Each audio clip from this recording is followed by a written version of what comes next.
Hello, good evening, and a very warm welcome to Rangers Radio.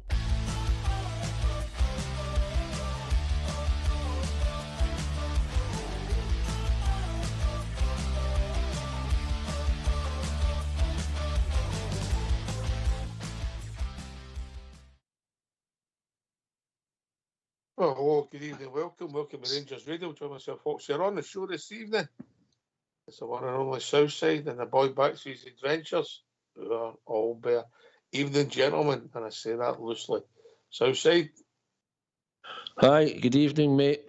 Good to be back on the night with the Jet Setter. And good evening to everyone listening in this evening and all the troops on YouTube and Facebook. Minimum I'm looking for the night. Minimum is a couple of fridge magnets, Southside. Yeah, that's par for the course, isn't it? Who knows that? Minimum. Maybe a wee. Well, you're not wanting to drink then, just the fridge magnets. That's all right. Minimum. A minimum fridge Well, magnet. we knew you paid for the drink. We weren't sure about the fridge magnets, but I made a metal. Just stick to me when I walk by them. That's my excuse. They were you can't get through security, Albert. True. How are you, mate? I'm good. I've just jetted in for the show. I'm jetting back out as soon as it's done. Well, how are you? How are you two? Aye, good, mate. Good. Don't want to get too much into yesterday's result because I think it was a sort of no-win, 5-0, 6-0, 7-0, 8-0. It doesn't really matter, but there was something that did please me, but we'll touch on that. I'm good, mate. Glad to have you back. Southside, how was your day yesterday? Hobnobbing it? Aye, it was a good day, mate. It's always good in one of the boxes. Thoroughly enjoyed it. I'll just give a shout out to Andrew and his daughter that I met yesterday as well. Had a wee chat with him. It was good company, mate. It was a good day out. Plenty of drink flowing. And obviously the result was always going to be the result. But whatever the score was going to be, we'd probably pick a fault in it somewhere. Aye. But can I give shout out to Stephen on YouTube, mate? He's in there, his cell. He's like the only prisoner. He's in there, his cell around the YouTube channel. So say hello to Stephen since he was saying hello to everybody. So, it was a good day yesterday, mate, as always. Good, mate. Good healthy crowd, considering. I've got something to ask you too.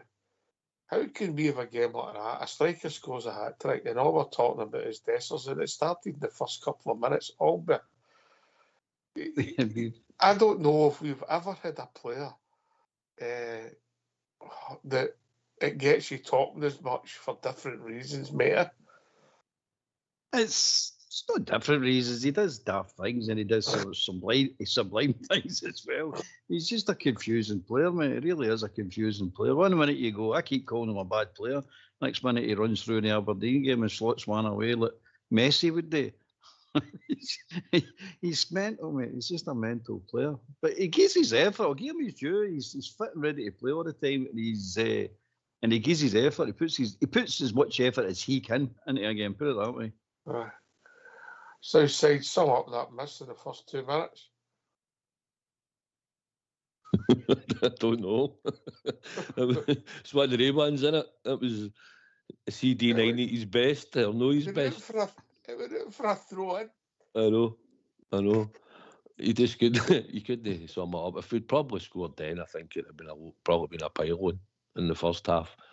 I don't know how he missed that, mate. And then you look at the way he gets the third one, for the angle, which you'd probably expect him maybe not to score. Because that was a good finish. But that one at the first half, I thought, he's going to score here. But no, CD9 at his best, mate, at times. If we could play with that net with the wheels on it, the one to practice and the wheel it out. See if we could play with that on the park and could wheel it about from some striker, man. He'd score about 50 goals a season. I don't know how the wheels would have got that one in the first couple of minutes, mate. They had to went right round the park. Oh, you'd probably have to have an outboard motor on it to get there, but still. I just watched it, and then when I seen the replay, and I seen when it went. I never noticed initially where it went. Anyway, I don't know. She started laughing. But look, can I take my hats off to Fraserville yesterday, the way they conducted themselves, Southside, and the support they brought down when you think of what we've seen when Juan Carlo turning up for some of the Premier League teams. Yeah, fair play to them. And they've got a few shekels, and I hope it helps their club move forward, mate, yeah? Aye. I spoke to Mr. AK Sunday night at some point. He'd met them in his bit of hospitality where he was, mate. They were in the Blue Sky Lounge quite a lot of them, and they're getting some hospitality. And they certainly brought down was it 1,800? I think they brought down in total, which was a great support. So aye, fair play to them. I think they come down and enjoyed their day at Ibrox. And their manager spoke highly about the way he and their staff had been treated for the minute they walked in the door. So he was very complimentary as well of the club, mate. I like Yeah, that. so on you go, Albert. I like that. See the way that guy spoke, was it Towie's name is the manager? Aye. Very respectful, very nice things he was saying about the club. You've got to remember at one time, a lot of young supporters out there who don't know, that's why all clubs used to speak about Rangers. Instead of the trash we get, the new and the total pile-on with the crap we get. That's the way it used to be.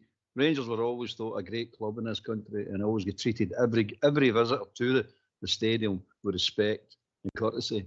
And I liked what the guy says. And it was just cheery and great to hear somebody actually giving us some respect back. Aye. So, well, let's look at the game yesterday. I don't suppose the selections were maybe too much a surprise. Maybe people might have thought that there was a chance that Buckland came back in, maybe from some match time. I get that, he's back in training. But the boy Munn started. Tavernier had to get some minutes. In Salah, Proper, and Jeffrey. So with a reasonably strong back four in the midfield, it's played. It played in games with Conor Barron, Diamande, Barjami in front of him. We up front, CD9, McCausland, and obviously the boy Lovelace has come in. So he would arguably Lovelace's only guys maybe not really featured that much for the first team this season at various times. So with a reasonably strong team, and I think there was a view that maybe we could have thrown in a couple more youngsters for the start to see what they could do. But the manager's on a no-win situation, and he wants to maybe see how the game goes, put them on with no pressure, which he ultimately done. But we started off, and it did turn in quite quickly, albeit to a training session, didn't it? I mean, the calibre of team you're playing has got to be taken into consideration with all things, but you're right, mate. It was just... I've said before we come on that it's you're damned if you do, damned if you don't. It's one of these situations. You expect it to win, so we win, and we just take it for that. You win, and I was glad they didn't. After especially what they said after the game, their man, I'm glad we didn't humiliate them. I really am, because they didn't deserve that. And to be fair to them, they stuck to their task. And I told you before, it doesn't take great players to play that system of the low block. Anybody can do it, mate. So that how people get respect for it in the higher leagues I'm talking about is ridiculous. It's absolutely ridiculous. You can get anybody to do it, mate. Any level of football player. You can get 11 amateurs to go out and play that against Rangers, that low block, and look good, because it's no difficult to play. It's anti-football. It's just rubbish. But that's football, isn't it? We've got to break it down, and at times we struggle. Like we do all the time with a low block. But we're not the only teams that struggle with breaking a low block. No, we didn't. There was times when we passed it okay south side, and there was other times we were pedestrian. And I'm going to be really honest here. I think young Ross McCausland looks a boy that looks as if he's lost all his confidence, mate. I think he's a better player than what he's shown us at the moment. I know you could put up an argument he's playing out of position, and you two gentlemen can do that, but he's not doing the basics, and he just looks to me as somebody that maybe needs a change. Well, look on it. He scored a goal yesterday. The way you look at it, and I think his second half performance was slightly better than I think the whole team's second half performance was slightly better than the first, as in tempo went up. Tempo went up. You know, it was Jefty could have scored when he went through. It was a nice ball for Bijrami, and if Dessler scores early on, that's what I'm saying. The game would have changed, but the fact that they didn't, and it was the tempo I thought was short in the first half a bit. And then you get so far and sometimes by a couple of misplaced passes. They stuck to their game plan, just sitting in, keep trying to block the space. And we camped them in their own half, let's be honest. And if we'd probably been a bit crisper and sharper, I think we would have probably scored a couple. But until we got the breakthrough, it was a bit more pedestrian. I think it was just lacking the tempo. I thought Lovelace done no bad at certain times in the game, but I just think it was overall tempo of the game in the first half that we're more passing it without penetrating them right through the middle with these sort of passes, plus passing around about them in front of them, basically, weren't we? Aye, I think we looked more likely something happened in the left-hand side, if I'm honest, Albert. I thought Jeffrey had a good game. I thought the boy was involved in everything. And he did look dangerous. So I agree with you, mate. We looked definitely better on the left than we did on the right. For whatever reason, but that was a fact. Jeffrey looks full of fun and full of enthusiasm for the game. A lot of the other players seem to be, it's this again, I can't be annoyed with this today, you know what I mean? But he doesn't appear that type of player. He appears to be really enjoying it. We've seen him playing some bad games, and he still got the same enthusiasm, mate. I like him for that. Doesn't like his head go down. No.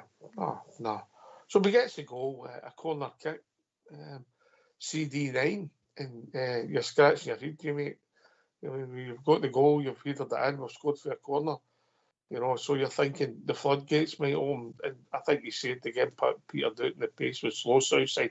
I don't disagree with that. But the first half was a real non-event. But we got the goal, and it sort of takes a bit of pressure off all there, doesn't it? Oh, aye, it's one of the ones you need to get it. You know what I mean? And the longer it was going on, you're starting to get a wee bit frustrated again. Come on, score the goal. But aye, you need to get it to get you going, and you think, aye, that's it. But we've seen it that many times with lower opposition that you think you're going to run a riot once you score the first one, and it never pans out that way for whatever reason.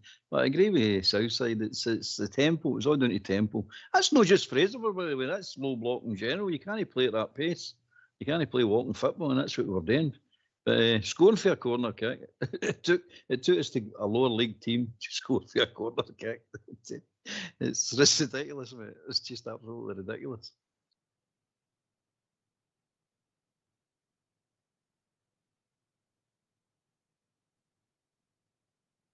I was talking to myself. A proper scored for the Raskin header against them, didn't he?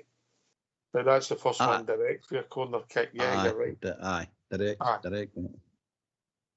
That was good. What it looked like. So the second half, I think Southside's right, Albert. We played with a bit more purpose. Again, I think we were better than the left and the right, but we improved on the right-hand side. And then, if I'm honest, we started getting the goals. The game became easier. The subs come on after an hour, and I think we'd have liked to have seen them a wee bit earlier, because they would be the talking point for a lot of fans coming away there yesterday.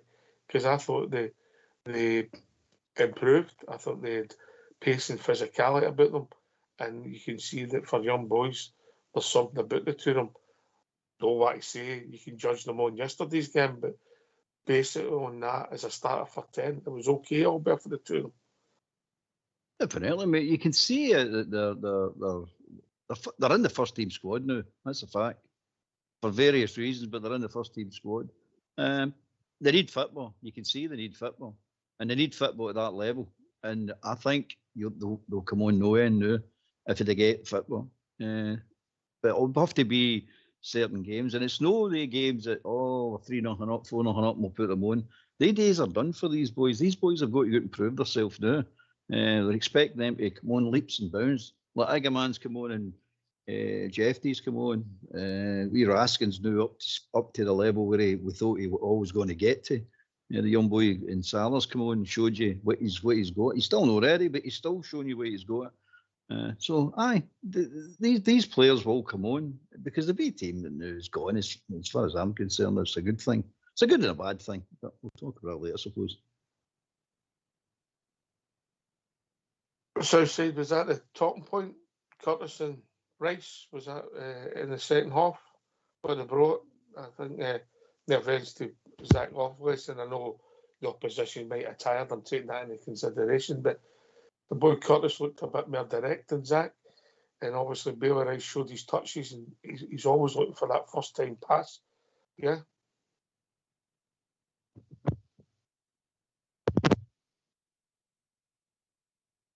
Well, Albert. Aye.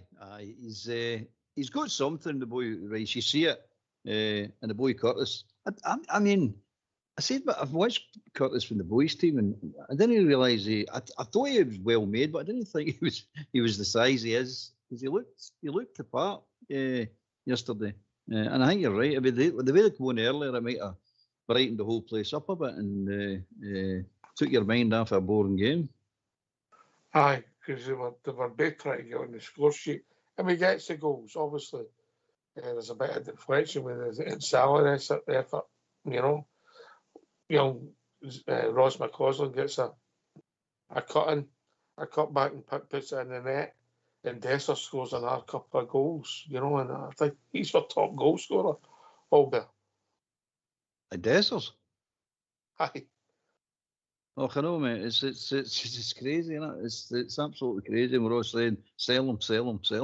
Well, no, we're not all saying that. Some of us are saying that. Sell him. Because, again, he's one of the players you can't trust, mate. That miss in the first half shows you, I mean, if that's an important game and that's one of the few chances you get, and he missing that. But then he goes on and scores 2 or 3 half-decent goals. You know what I mean? Still, it's just a strange player. I don't trust him, to be honest with you, mate, to win you the important games. That's what I'm trying to say, I suppose. But hey ho, he's your top goal scorer. It's got to be. You've got to beat him. That's the end. If I was one of the rest of the strikers, you're going, well, I'm going to. He's the target. I'm going to beat him this season for goals. Mm-hmm. Aye. I was pleased with Lovelace. Sorry, Lovelace. I think he done okay without being outstanding, but I enjoyed watching just for their cameos the two boys, Bailey Rice and Finlay Curtis, mate. And I was actually surprised at the pace of young Finlay. And I was also pleased. Yeah, we've seen Bailey before, but he was knocking the ball about quick first time and showing some vision. He had a shot at goal, was looking good to try and get an effort at goal. And what I will say is, as you rightly said, the two of them have got a bit of physicality. They look as if they're even physically ready to play men's football, which we've not always had that. No, we've not. You're right. They look the part. So let's see if they can play the part.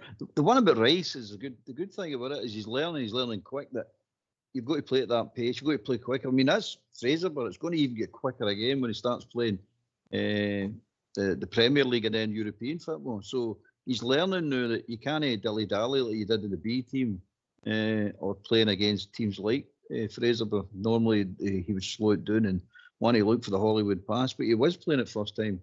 And that's Clement. Clement's wanting to play that way. He's not wanting to dither on the ball. He's wanting movement over the other part. He wants a continuous movement, and he wants the midfielders and the defenders to pick out the movement of the forward players quicker.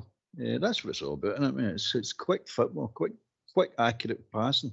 Makes all the difference when you're playing against a low block. Just based on yesterday, I mean, I know Bailey's only 18, but there's a bit of sandpaper between him and Diamandi in their development. Yeah, just on yesterday. However, Diamandi's been in the team and done some bigger performances against better opposition, but that would be my benchmark if I was young Bailey. I'm trying to get past him and take his shirt off him. That's the way it is in football, but. Oh, I mean, there's targets there all over the place for these young players to aim at, and they're all within their reach. And now they're actually, Rice has been told he's now part of the first team squad, so he knows that's the player you need to oust. If you're wanting that jersey, that's the target for you. So it's there, and I think it's achievable for them all if they knuckle down. But we can't spoon feed them any further. They've got to go out and prove themselves now. And the other ones as well, I'm not getting off subject here, but the ones that are going out on loan, they're not there to just get a wee bit of experience. They're there to be better than the players that they're going to play with. They're there to get into the first teams of these players. These teams are going out and loan on. They're there to show and prove a point. Anyway, sorry, mate.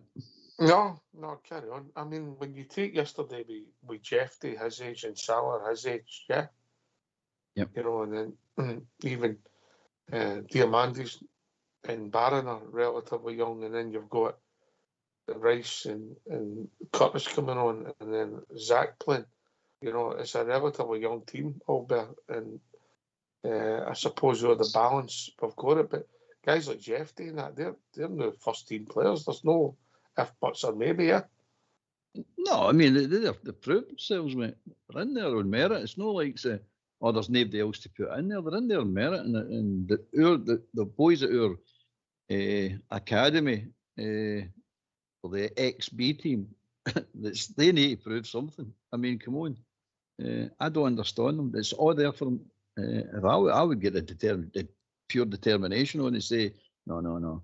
And I'm having this jersey because let's be honest about it. Diamandi, Jeffy, all these players, they've all got to be sold as well to get the transfer model up and running. So they're all going to be sold. So you're looking at Curtis and Bryce, Lovelace if he stays, McCausland even. All these players that are hanging about the first team squad now. You're looking for them to kick on now. Now's the time. Keep saying this to about these boys. Now's the time. It's no later on, another year. Now's the time, right now. Well, I've got you, mate. We're having a wee chat. What did you make of the news last week when we were away jet setting? Close off in that seven star, was it? I wish. What did you make of the news about the B team? Well, if you got 10 minutes then, what it was, when I heard that, a smile come onto my face because I've been banging on about it for long enough, mate. And now, thankfully, somebody's in the building actually asking the right questions now and looking at the right way. Now, it's a good and a bad thing, right? The bad thing is the boys that are already there in the B team and the other ones in under 15s and all that. It's a bad thing for them because they're there and it's all changing now. And there might be casualties along the way here. Hopefully not, but that's just wishful thinking. There is going to be casualties. The good thing about it is somebody's actually starting to open their eyes and say, what are we getting out of this? No, it's all right saying we've got young boys coming through and it's good for this and it's good for that. And we show them a decent way to live their life and all that. I mean, it's a parent thing we keep trying to push on these boys. It's not a day with Rangers, that's their parents.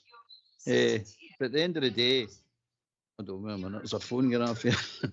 At the end of the day, somebody's looked at it and says, right, okay, there's measurements need to be put in there. And if there's no measurements in there, I'm going to be the measurement for you. I'm going to make the call on you.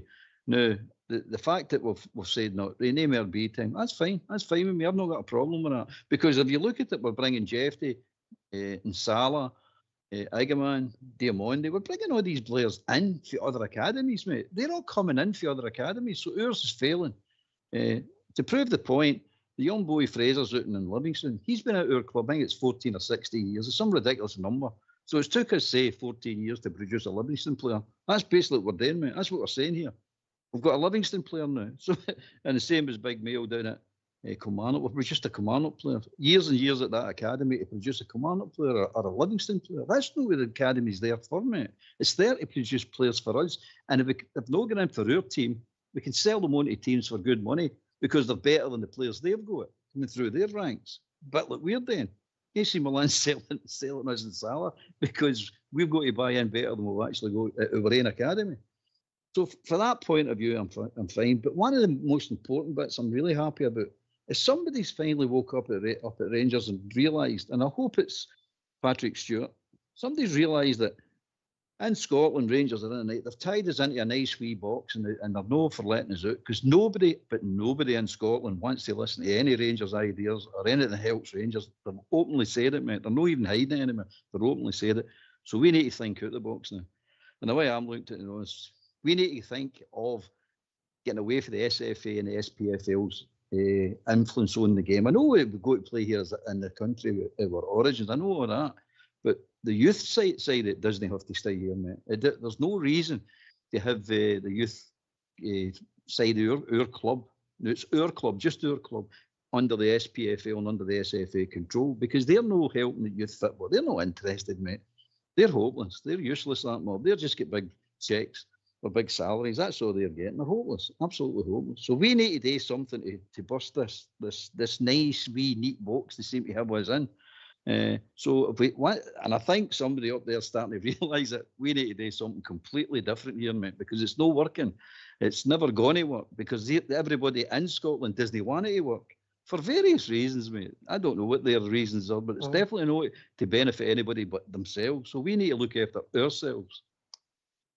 Sorry, mate. Fair, mate. What was your initial reaction when it first broke? Good thing, bad thing? Good thing. All right. I've not been sold in what it's been trying to achieve, mate, and I don't think it's been getting over that bridge, mate, what it's all about. Because obviously you've an under-18 team. The B team was meant to be the bridge to the first team, and has it worked? I think the proof of the pudding's in eating, mate. Because there's no measurements, mate. This is the trouble. We'll go to the club. Now, this review it's going ahead. I know we've heard reviews before and nothing comes of it and blah, blah, blah, blah.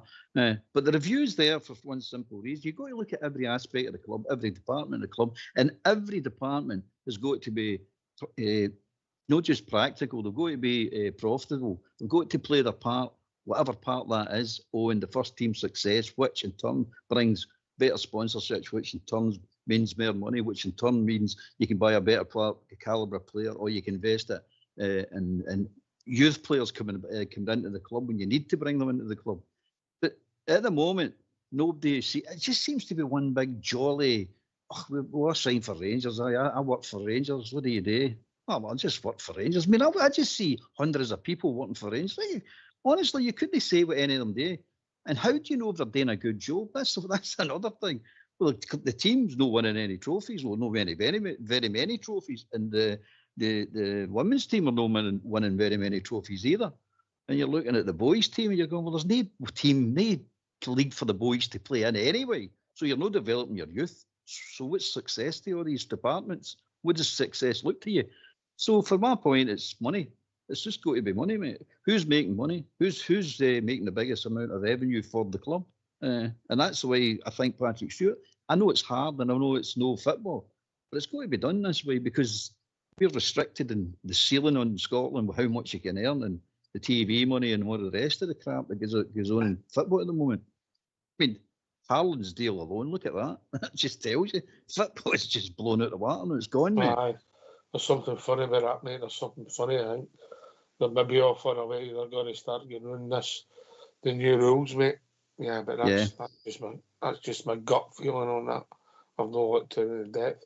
Listen, I'm sure this debate will run and run. People might have a different view on it, but yesterday, going back to yesterday's game, man of the match for you, I've got mine done. I'll get you Jeff then. I am the same, mate. It's been funny, innit? Somebody scores a hat trick. It's very unusual for them not to get man of the match. I thought he was I suppose we should get him, but that's not right, innit? But on a football thing, I'd say Jeff then. I would think that the reason you wouldn't give it, if it was been a league game, he would have got it, but because of the standard of the opposition, yeah. But does that make sense? Aye, who it was against? Aye, fair enough. That's fair enough. Hopefully our South Side's getting some joys and some technical issues. I'll put a shout out to it. Are you back with us, South Side? Hopefully, mate. Hopefully. Oh, good. Did I get paid double time when he was away there? No, I wasn't agreeing with everything you were saying, really, but so no. I was just wondering if I was going to get 2 fridge magnets instead of 1 there. I hope his colour scheme's a lot better than that. James from Tennessee hit me with that time. He sent me the fridge magnet. I don't believe it. I don't believe it matched in with the colour of your kitchen, did it? Well, certainly. The 2 colours wouldn't match in me, mate. I'll tell you.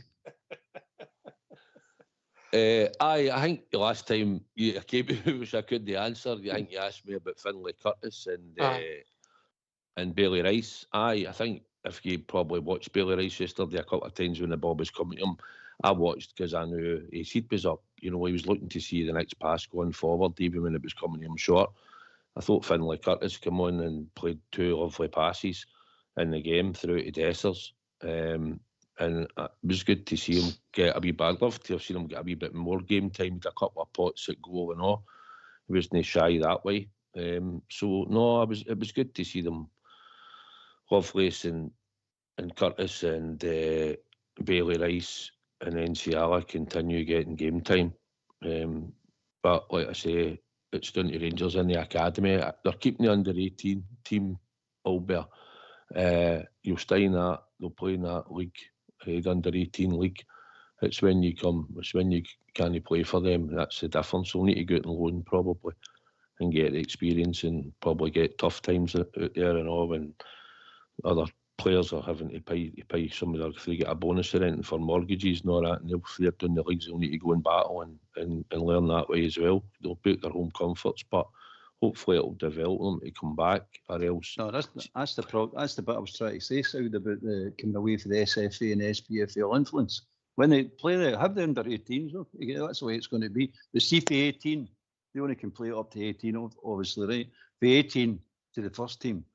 You need to go abroad, mate. You need to, and I don't mean send them abroad and one at a piece. I mean get a club abroad and go into partnership with a club abroad and send them out there to develop so they can get into the team and play a team in a league, in a proper league. Because you're not going to get it here. Nobody's going to allow you here in this country because they're not interested in developing football at all, at any level. So that's what I'm talking about. You need to get away for the SFA and the SPFL's influence, mate, because they're just rats. They're just, they've got one thing and one thing only in their mind. They're not interested in anybody else in this league but one club. And that one club runs the whole show. Let's be honest about it. One man runs the whole show. So we need to get away for this. We need to think out the box here, mate. We need to get away for their influence so we can actually influence our own boys. Because at the moment, when they hit 18 and they get into the B team as it was, they develop slightly up to a slightly better level, but they don't get to the first team level. We need boys to go from 18 to first team level now, and you're never going to get that in Scotland. There's no way to do it, and they'll not allow you anyway. See, when they turn 18 and you've nowhere to go, so how many would you reckon be in that squad that under 18? 20, would that be about right? We've got a pool of the under 18 team was full of boys at 16, 17. Aye, but when you get a pool of under 18s, there'll be about 20 of them. Aye, would it be right to say that maybe a third of them will maybe be that age, under 18s? Would that be? I mean, I know it's not an exact science, but roughly there'll be about a third of the 20 will be that age. Would that be fair? But 18 itself? Aye, Mason Munn's 18. Aye. I'm just roughly, there's not a trick here, just bear with me, right? So roughly, but in that, say, we'll call it 7 for a want of a better word, there might only be 2 of the under 18s we're actually concerned about or think they've got a chance. So for them to go to the next level, you then have to run another team, which means you have to keep players that you maybe think aren't they going to make it. So maybe they've woke up to the idea is right, when you get to 18, well, out the 7, it's that age. If we don't think they're all going to make it, we'll concentrate on 3 and the other 4 can move on. And that 3, 1 might get in the first team squad, 2 might have to go on loan for development. And I can see the logic behind that. I know it's cruel. That's cruel, mate, because other players might develop that wee bit later. 18, mate. 18, 19, you should be hoping that you're going to be in that Rangers first team. But because of the pressure you've got now with the way it's been at the club for a while, and also the fact you play in a 2-team league and you need to win every week. But I'll be honest, Ox, we should be able to carry at least one boy out that academy. Just say it been, I'm not even going to pick Finlay Curtis or that. Just say it was Lovelace, right? Mm-hmm. We should be able to have kept him in that first team and given him opportunities to come on that park and play. And we should be able to do that for a season. And especially Mer at Ibrox against our St Johnstone's, your Dundees, your Dundee Uniteds, your St Mirrens and that. That boy should be able to come on the park and get game time. Or now and again, maybe even start a game to bring them on. It's about developing them, Ox. And if we're not developing them, then that's how we're just going to let some of these boys just go. And then we're saying, well, he's not really good enough. But it's our job as a club to look after them and develop them and give them the chance. But you're always going to have to make that cut at some point, Albert, aren't you? Aye. I mean, it's not like saying it's your responsibility to bring these boys and give them a chance. When do you do this? You've got a two-team league. There is no wiggle room at all. And now with the way things are with referees and all the rest of it, VAR teams that just support the other team and just give decisions against you when they want to, wrong decisions, I may add. So when do you do this, by the way? When are we supposed to bring these boys in? And how are you going to develop in your own team when the guys in there are all greeting and moaning about we're away form now and want the manager sacked for the away form? But now you've got to bring young boys and bleed them in and take all the ups and downs that come along with that and expect the guy to hold his job or any manager at all to hold his job. It's not going to work, mate. You need to get offshore. Trust me, for these boys, you need to take them all offshore and have your under-18 team playing in a foreign league. That's what you need to do. If I have to change the name of that team to another league that doesn't say Rangers, fine, do it. But don't keep it on this shore. It doesn't work here, mate. You're not going to be allowed to develop these players. You will abroad because these players are going to be playing in a competitive league. And their age group is not going to be the age group they're playing. They're going to play in a league with older guys playing in it. So you've got a chance of developing these players. And you've also got a chance of developing coaches and a better standard of coach as well.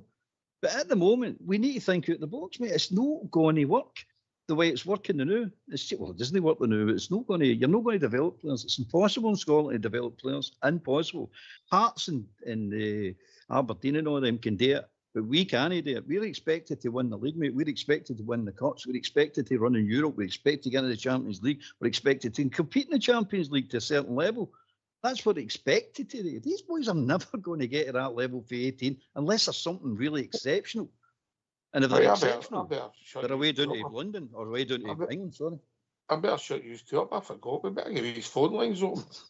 Yeah, while we're waiting the ball boy coming back, the time ran away for us. Right, come in. Talk about yesterday. Talk about what did you think of Bailey Rice and Finlay Curtis in the last half an hour of the game. If you want, you can run us through deaths or miss because I want somebody to explain that to me. So let's hear from you. Why don't you give us a call on 0141 356 1972. It's your show, it's your platform. Let's hear from you.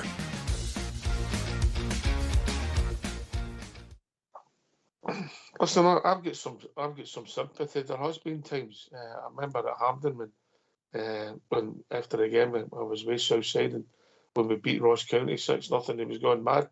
And the conversation we were having, the fact he didn't bring on the boys when it was 4-0 southside. Yeah, we got Dow and the people we'd seen before. Yeah. Oh, I think he's having an issue. No, we're not. No, sorry, just going to hit the mute button there. Aye, that was the time to bring him on. You know, and we always go on. I said one player, right? I'm not saying four. But us as a club, and I know the pressures you've got, I know what you've got today, we all know it's about winning every week, draws aren't they good. But listen, if we want to bring one of these boys through, we've got to do it ourselves. So we persevere with other players we bring in, and we give them game time and we play them. And yet we've got some promising boys there that need a wee bit of time, and there's no reason why a Finlay Curtis or a Lovelace or a Bailey Rice can't go in the park for 20 minutes against St Mirren or half an hour or whatever at Ibrox. Should we be winning 2-0, 3-0? And that's the way it should be. And we haven't been recently winning like that, but we should still be able to play them regardless at Ibrox when we dominate most of the possession in a game. So that's my argument. We flung them in out of necessity, like Enciala, and everybody's talking about, he's very raw. But he's looked no bad in the games, but he's no great in the air at cross balls and that coming in.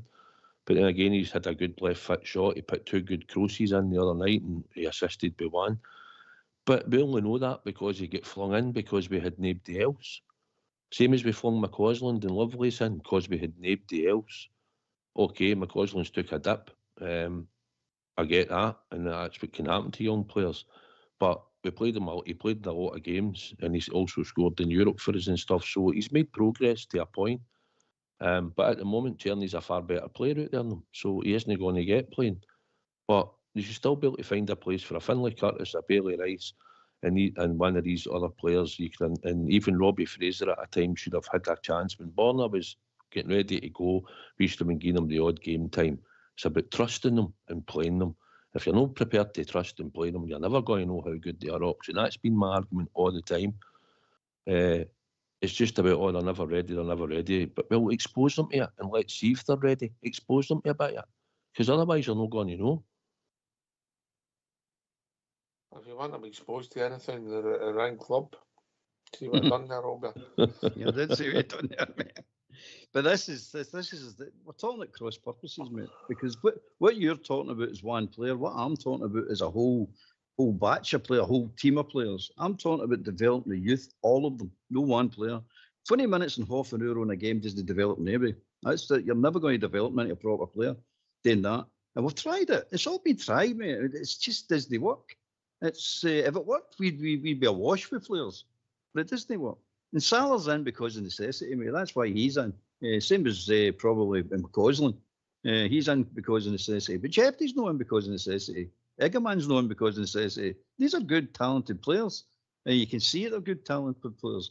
Now, if you looked at, there's only two players I've seen that are around about that age. When I've seen them, and you've seen them yourselves, and you've probably said the same thing. They're the real deal. Absolutely the real deal. You've seen it. Mistakes at a mile. One is Bassey, and the other one's Tillman. Real deal, mate. Two of them are the real deal. You don't need a football genius to look that out and see them and go, these boys are players, real players, no kid-on players. No, they need to develop into something special. They already is. There's something special to do them. So that's what I'm talking about. That calibre of boy you're bringing through. That you're no waiting to bring them into the team and say, right, let's see if we can do it at this. You know you can do it. You knew Tillman could do it. You knew Bassey could do it. You just seen them right away and went, they're ready. They're good players. So that's the level I'm trying to get. But it's just no one player at a time. I'm looking at 3 and 4 players at a time. I'm looking for half a team even to say, right, these players are going to come through. It's not just to get in the Rangers first team. It's to get on the market and get them sell as well. If we can't get them into your team, but they're good enough to sell on for money, good money. It's all about, it's the whole deal I'm looking for. It's not just, we need to bring a player in now and again. That's never, ever going to work, mate. Never going to work. It's never worked in the past. It's never going to work in the future. No, if you look at it historically, I think we'd all agree that we've never been a club that developed that many players, have we? You know, even you go back, we brought a lot of our players in, maybe picked them up for small fees, you know. Look at the Barcelona Bears team. It wasn't. A lot of the players have been brought in from different places. Peter McCoy,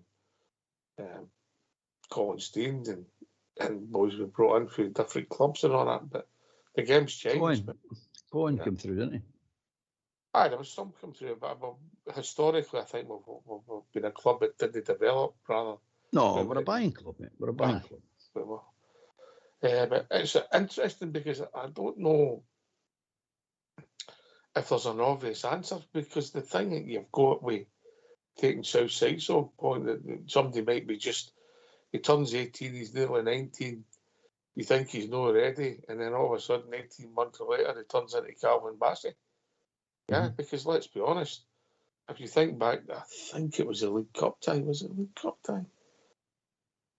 Was it? Oh, again we lost. Calvin Bassey played in St Mirren's part, and I think from memory he was getting slaughtered on here. And then when he came in the team a few months later, he just took off. You know, so it's not an exact science. That's the point I'm trying to make, Southside. But we didn't develop them, did we? We didn't develop Bassey. No. We brought him in. He was 85, 90% of the there as a player. He had the physique, he had the attitude, he had everything going for him. No, I mean, all right, he had a few bad games, but you knew, you just seen the boy and you knew he's a player. He's definitely a player. He's the real deal, this boy. Tillman was the exact same. What do you think Bayern Munich bought the red player back half was with Tillman? You just seen that right away, the way he hits the ball, the way he strokes the ball. I mean, every time we played the scum, I mean, they clobbered them right away. Every single game we played against them, they clobbered them right away because they knew, don't let this boy loose, he'll destroy you. We had a lot of bad games for Rangers at times, Tillman. Aye. But we persevered because we bring him in, whereas You if it's one of said our that young boys, he's easily took off. Have you and said no he seen would get again. more opportunities than one of our own? Is that what you're saying? Aye, but he did. Right. No, he did. He does. All the players we brought in, even Diallo, you look at him now, he came in, he was starting to play better towards when he was getting ready to leave. And a few people were saying maybe we should get him on loan again in our season because he was starting to play. But there was many a game Diallo turned up for us. He was absolute mince. Then he went down and played for Sunderland. They got a full season down there. They played him. And then he got better. And then look what he's doing at Man United now. He but- would make stickouts in their team at the moment. But I hope he stay the way like that Thursday. But we just don't give them a chance, Sox. We're not prepared to. We've always done it for Walter and all the way down. We're prepared not to give a boy, just even if he's not the world beater, the absolute standout. Listen, Finlay Curtis has got loads of ability, right? And you've seen the 2 passes he played through. And okay, it's only 2 passes in a game, but it led to 2 goals. And at the end of the day, that boy scored 60-odd goals. And we might be prepared to let him go because he's at that age now where maybe the boy might be hanging, I want to play. Maybe he should be saying, here, I want to get in this first team. I'll be 19 soon. No, give me a chance. Why no? Why no? Just stick with him in game. We've got a problem on the left-hand side at the moment. With Cortez now. So would it not be beneficial to give this boy a game, even towards the end of the season in the league campaign? Give him some game time. What's the problem with that? That's a good analogy, mate. And I don't know if you've stumbled over some of the argument there. Albert, just on yesterday, and it's hard to judge because we know the opposition, but the young boy Curtis come on physically, arguably ahead of Cortez, yeah? Would you agree? Don't know, but no. Physically, no. I think he looked No. broader. And with the pace, with the couple of runs I seen yesterday, I don't think there's much in the pace at all. In fact, I'd need to see, I forgot how pacey Cortez is going to be because we've not seen him since really maybe March now. It's not a year since we've seen him. Oh, you've seen more Curtis than you have Cortez. So is there a lot of difference between the two? I don't know because we've not seen enough yet. We've invested a lot of money in one, and the other one's been waste. Well, you've seen Cortez last season. Him and Seema get injured around about the same time, and that was basically cost us, in my opinion, that was basically cost us the league. So he has a big influence at that at the highest level in Scotland. The boy Curtis has not been proved at that level yet. Well, you say he can't do it. I'm not saying that for a minute. I'm just saying that if you're not comparing apples by apples. No, I mean it's the boys know had the experience or had the chances that Cortez has had, but Cortez has proved he can do it at this level. He might be right. We might have to give Curtis the game time through necessity again. Say just letting Salah, it's necessity. That's what's driving this on. So that's no part of your development scheme. No, I mean, like, we'll not play you till we'll absolutely have to play you. That's no part of your scheme. And so if we're doing it this way, it means the scheme's not working, by the way, because they coaches at the B level team, they should be going to Clement and saying this boy is ready. Trust me, he's ready. Put him in the squad. He'll do your turn in games. He definitely will influence games or do a right good turn. But nothing like that's happening. It's just they're at a level, can't get by that level. Southside saying they're not getting a chance to prove they can go by that level. That's the point I'm making. That's why we need to get away for this carry on with written Scottish football. Because normally, I know in the continent, the European continent, the other teams in these leagues are get teams in the lower leagues below them. And it's no right down to the bottom leagues. They're right below them, and they can develop that way. So Curtis and they're all of them playing could men's develop that football, way. mate. Exactly. They're playing So men's football. if we could do that in Scotland, obviously our boys are going to start developing quicker and to a higher standard as well. Well, you'd imagine that. I'm not saying there's no guarantees you say, but I'm imagining that. But at least you can go and see them in a competitive game. But they don't say we want to do this up here. It's just get away from them.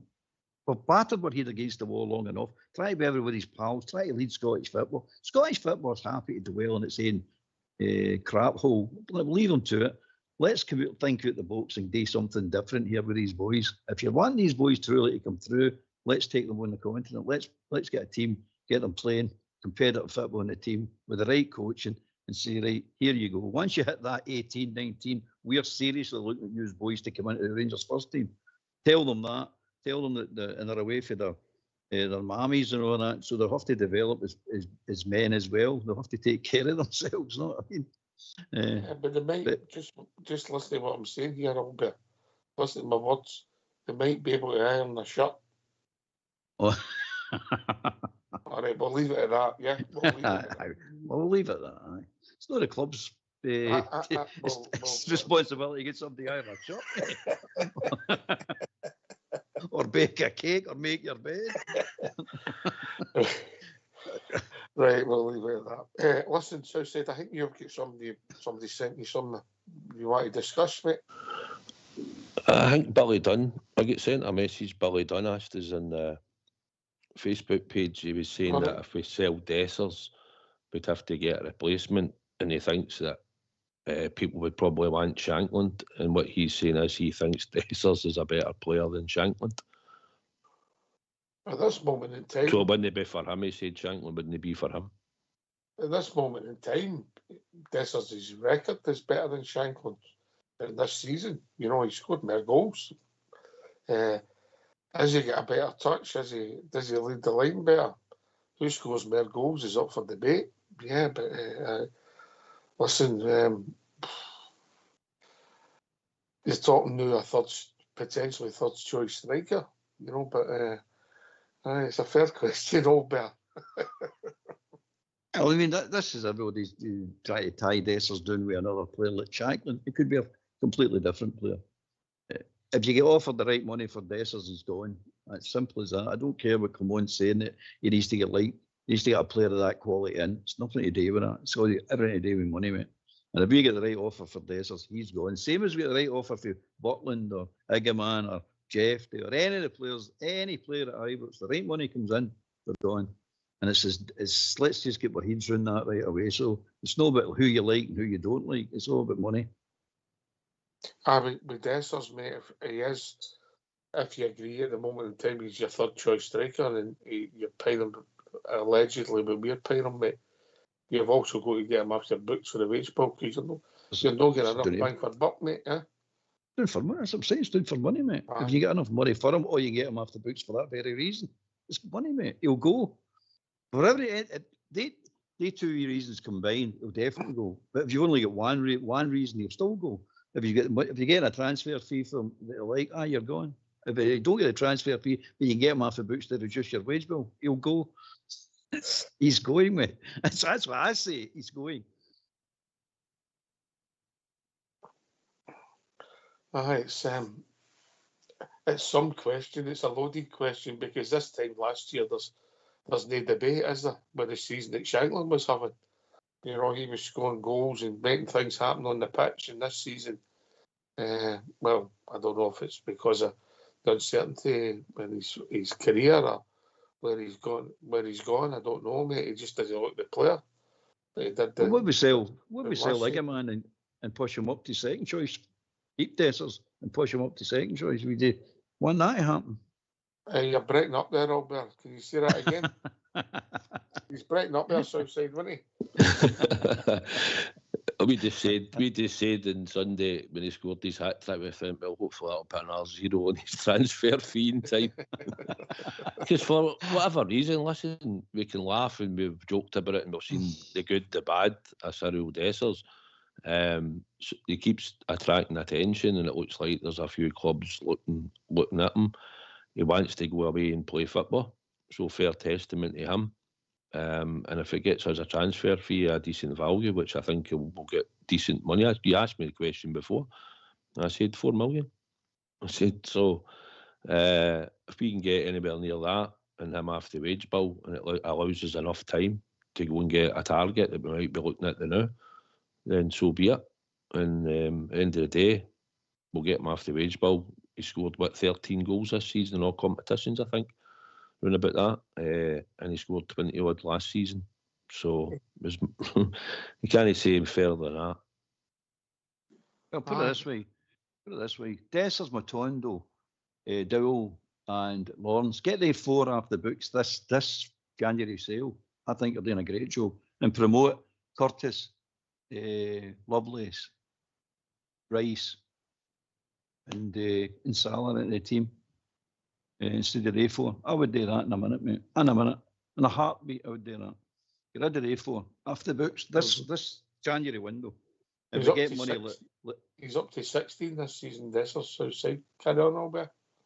And if Southside saying if we get 4 million for the likes of Dessers and X amount millions for Matondo, and don't you'll get any money for the other 2. But if you get the 4 of them out the club, the new, and promote 4 boys, the boys I've just been saying, if no other boys, but the 4 boys that the new, and I think that's what's going through. What do you call him? The director of football. What do you call him? Coppin. I think that's what's going through him and Patrick Stewart's mind, and I think the Clement is actually, he's no fighting against it, but what he's trying to say is you'll need to put some experience into this team. You can't have them all boys. You'll need some experience, and that's why he'll be rocked to get rid of Dessers, Tavernier, Butland even. That's why Proper's brought in. It's no because he's a brilliant centre half. It's because he's got some experience. So I would get rid of the A4 and bring the A4 boys through and just say, there you are. There's your chance now, and that'll satisfy Southside's argument as well, saying you're not giving them a chance. There's all the chance you want. If you do at the end of the season, go on with it. Let's see what we've got here. Who was your 4 there? Matondo or Dowell? Dessers? Dessers, Dessers, Matondo, Dowell and Lawrence. I'd take the 4 of them. If you can criticise Dessers all you like, you can praise him all you like if that's your bag, but what you can't fault is that he's never shirked away and never sat in the stand and hid. And I mean, that's 2 seasons. I can't remember being injured. But there's times when I wish he was. But I don't mean that in a nasty way to the boy, but he's scored nearly 40 goals in 2 seasons. It's bizarre. And he must be the most talked about player that we've had, because he just does, even when he scores a hat-trick, you're talking about something else. Well, with the miss in Nice, when we won the game 4-1, we've come on the game after the show, and we're all stunned. You know, you've had the goal in Betis, but we're all stunned. You're thinking, wow. And by the way, if you take the last 5 minutes of the Aberdeen game and the first 5 minutes of the Fraserburgh game, I think that sums up his Rangers career in the 10 minutes. The sublime goal he scores and the sublime miss he has. I just think it sums him up. I don't know if I've ever had a player like Cyril Dessers, and I don't mean that in a nasty way, Albert. No, I mean, we've had players that miss chances, and plenty of them, you know what I mean? But never quite the ones that he misses. It's weird. But then again, as I said, he scores some sublime goals that you go, that's outstanding. That's just brilliant. That's a lot I'll guarantee you there's another 10 clubs in Scotland's Premiership would take him in a minute. So it is an asset to a certain extent, but remember Morelos, when they got offered from Morelos and didn't take it, look what happened. So this is a slightly different, I know, with Dessers because of his age. But at the end of the day, one of the big reasons I get rid of Dessers, and apart from I think he's a bad player, apart from that, is the fact that he's a 30-year-old apprentice. You know what I mean? He's if you're going to keep teaching a 30-year-old player the basics of football, he's no for the club. I'm telling you, he should know the basics of what he's supposed to be doing, and it doesn't seem he does. He's an enigma, mate. He really is a strange player. Yeah, right. Used to get yourself on mute because we're going to have a tune. Sure, I was dreaming of old Ibrox, of her slopes and great grandstands, and I dreamed about the Rangers, the best team in the land. When my memory suggested of a vision bright and clear, of the strange things that would happen if we had the Rangers here. Now if the road to Ibrox Park way up the Shankill, and Brian Loudrup came from Sandy Road, and Alistair Price came from East Belfast, and old Belfast became then old Glasgow. If the Rangers met the Celtic up at Windsor, sure no green flags at that game they would appear. Ulster's sons would never roll, and all the boys would stay at home if we only had the Rangers over here.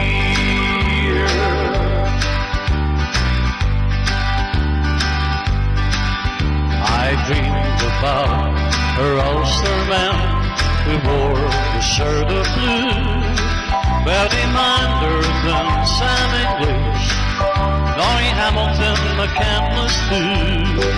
I have dreamed of Whitey McDonald, who came from Lisburn town, and the greatest Billy Simpson, who never let them down. Now if the road to Ibrox Park way up the Shankill, and Brian Loudrup came from Sandy Road, and Ali McCoist came from East Belfast, and then old Belfast became old Glasgow. Met the Celtic up at Windsor, then no green flags at that game they would appear. Ulster's sons would never roam, all the boys would stay at home if we only had the Rangers over here. If we only had Glasgow Rangers over here.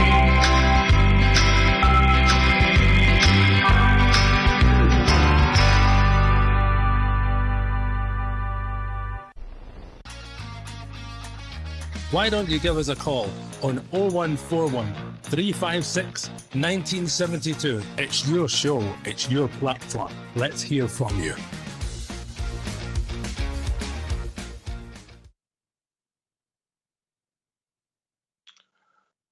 Yeah, interesting. Cyril Dessers, we'll watch your space for that one, you know. But as you've always said, Southside's goal scoring record isn't that bad. Bizarrely, you know. No, isn't it? That's the frightening thing. I think he's the only guy you can turn around and say when he scores. Like the third goal yesterday, I'm just like, how do you manage that? No, and it's the same when he misses. You're like, same response you get. How did he manage that? You know what I mean? But his goal scoring record, like you said, he's nearly got 40. Who gave you the 16 goals, by the way? Sorry, just who gave you that? I think he's won on Wednesday. Was that your answer? But was that your information? Did you check that, or was that checked? No, I didn't. Mr. FOX. Is it? I'm not having it. He got me a down yesterday. He said on Friday there was only 3 subs. And we were talking, and I said 3 subs. Yesterday was all we were allowed to put on. And then I got absolutely slaughtered when we used 5. Do you want them sent to HR? I think so, mate. I mean, I got absolutely caned for that yesterday. That'll be good, mate. Fox talking to himself. Does that anyway, doesn't it? Sometimes.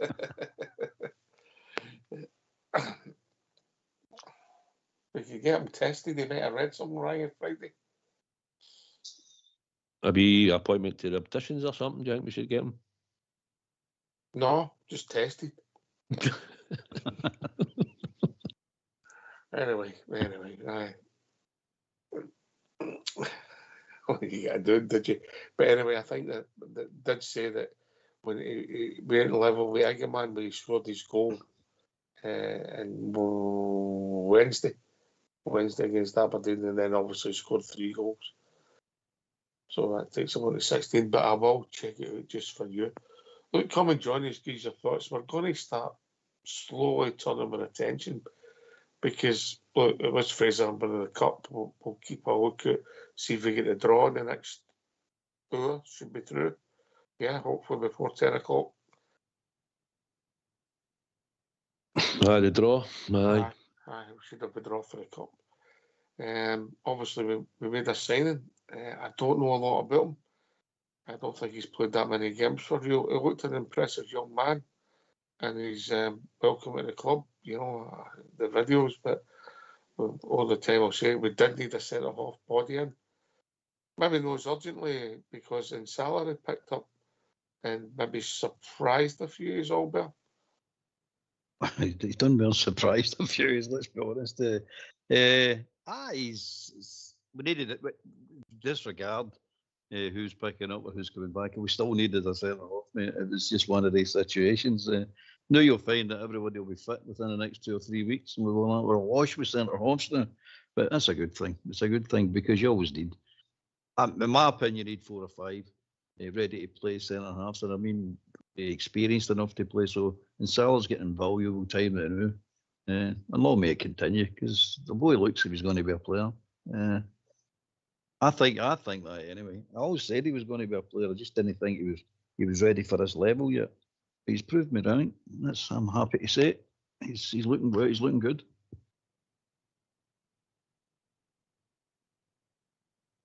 Listen, we've lost 1 goal since he's been in the team. He's obviously come in away from him. And then, is that right? Where did he made his debut? Where did he make his debut? He made his debut. Is it Dundee? Dundee. We lost 1 goal. And sorry, the goal against St Johnson. But we lost 2 goals. Well, apart from that friendly, wasn't it, in Birmingham? Aye, Birmingham. I mean, in this run of games, he's had 4 games that we never seen coming. He's come in, but he's also scored a goal. I know it's a bit of deflection, but he's still had the confidence to have a shot. And he's made a goal for a cross, which is unusual for a centre half outside. Aye, there's a stat out there. I think it's against St Mirren. I think Bigera and Broadfoot might be the 2 last time a centre back in Rangers crossed for another centre back to score. So aye, listen, he's not in the European squad, obviously. So there'll be changes in Thursday night.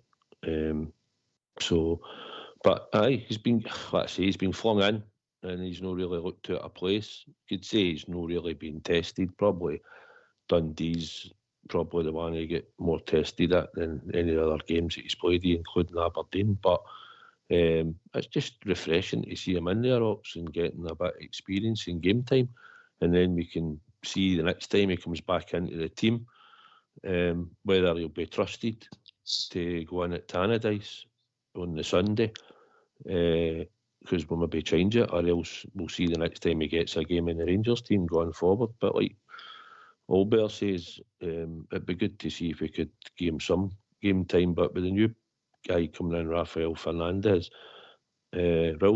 is it? Raul? I can't remember. Boy Fernandez coming in, I would expect him probably to get game time very soon. And then we'll see where it takes NCL in that time scale, see what happens to him. Yeah, can we just also give a shout out and congratulate the boy, the goalkeeper yesterday, for making his debut. Yeah, you don't get many goalkeepers make their debut at that age for Rangers. And obviously, he'd one mistake with the ball at his feet, but he'll be better for that, hopefully, all better. And we wish him all the best. Say about him or not, he's too good for B team football, that boy. He should be playing now. That boy's ready to play right now. and he needs to get experience, so he needs to get out and play.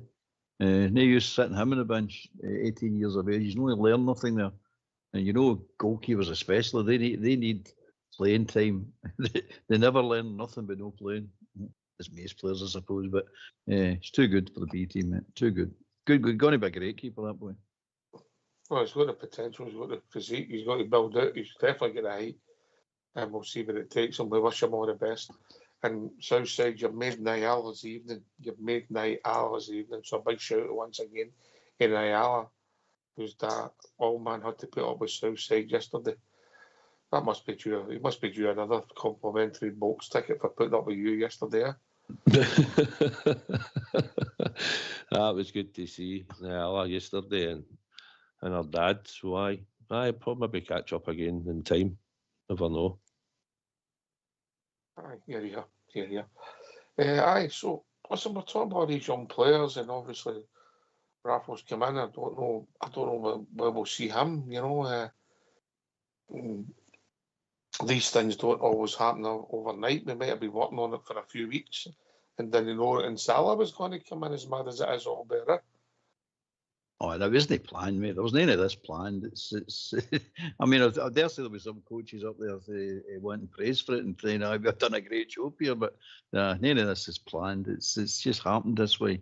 By the way, it might be, I was going to say something else there. It might be something we can take advantage of and it works out well for us. Let's hope. Because you might get surprised. You're already getting surprised, I think, with some of the boys and some of the performances. So let's hope it continues. And by the way, I'm going to ask you, what is the point of these squads for these European games? I don't ever get this. Why is it going to be X amount of players you can pick to? It's just, what point does that? You've got maybe a 30-man squad, but you're only allowed to have 22 or whatever it is. How can you not pick for your full squad? I don't get it. This is madness. I think somebody put an argument up with me. If Barcelona put their squad out back in their day when they were a top team and everybody wanted to see Messi, and you never put him in the original squad because he was injured, and then 2 months later he was fit, doesn't make sense, does it? No, I don't get it. I don't get that at all. No. Same as the World Cup, carry on. I don't understand that either. It's a national, and you can pick for any player of your country. But you only allow 22. Why? Why, when you're away in the tournament, you take an injury, you can't phone somebody up and say, oh, by the way, fly yourself over here. You're playing on Sunday. Or whatever they're playing. I don't get it. It's just stupid. I don't get it at all. Anyway, talking about squads, can we give a shout out to the Rangers ladies? Good result yesterday, Southside. Good result. Aye, wish me, aye. Always good to get a victory. Yes, especially against them, Alberta. Oh, it's nice to get a victory against them, but it's only a good result to go and win the cup now. Correct. Same as the men's team. Only a good result to go and win the cup. Don't win the cup. It's just an all right result. So do yourself proud, girls. Get in there and win that cup. Yes.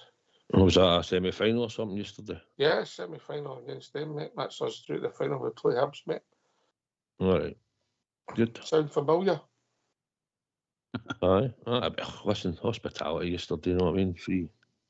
A free hit with complimentary drinks and that, so didn't really take much notice of the girls, but I did see the win, but I wasn't sure if it was a league game or a cup game, that was all.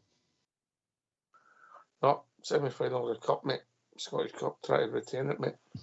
Anyway, we'll start slowly tweeting towards Thursday night that historically, anytime these two teams come together, it would be a massive, massive game, mate.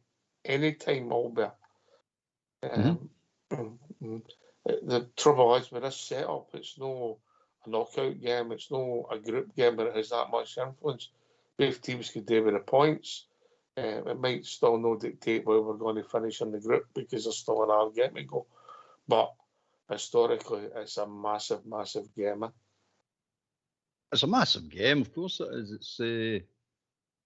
It's equally as massive for them for the form they're in the Premier League. You know what I mean? Because they'll be wanting to win this because they're not doing well in the Premier League. But so they'll see us as a bit of a whipping boy carry on. We're expecting to rattle us. That's what we expect to do. But a lot of teams are expected to do that in the past. It's not worked out. But aye, it's big game, mate. Big game.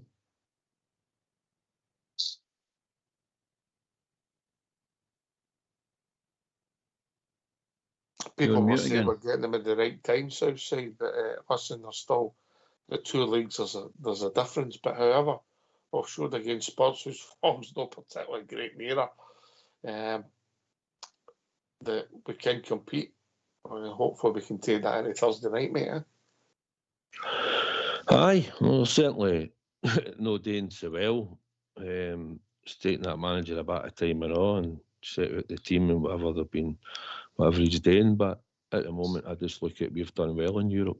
So if we can play anywhere near that level and create his chances, then hopefully we'll have somebody on the end of them to take them.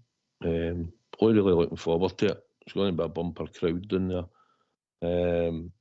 for Rangers support. So, aye, I'm optimistic, mate. They're a good team. If they get going and we allow them space and that and stone after them, then obviously they've got players in the team that can probably hurt you. Diallo's the one that's sort of flying for them at the moment. But they've got Fernandez and they've got the big striker up front, whose name escapes me at the moment. But listen, they're a good team. They're at home, no matter. They're a Premiership team. So we're going down to face it, but I'm sure the Bears will be loud and proud on Thursday night. Aye, listen, I don't know if free hit's the right word, Albert, but we've got the safety net, if you like, the 3 points, hopefully at Ibrox in the next game, but we're still going to win that. But we'll go down here with a bit of more expectation than we've maybe had in the past. And from my memory, we've only ever played twice in competitive matches as Man United. We're down there just twice in general. With two ties, mate, home and away in the group stage. Aye. Through twice,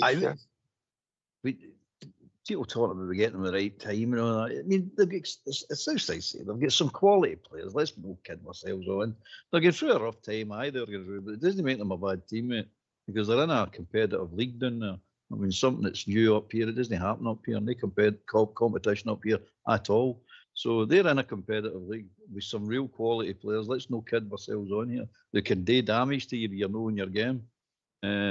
The wee boy Diallo, when he was with us, you could see that boy was going to be a good player, and he's been on to prove it. The other wee boy, is it Gariccio or whatever you call him?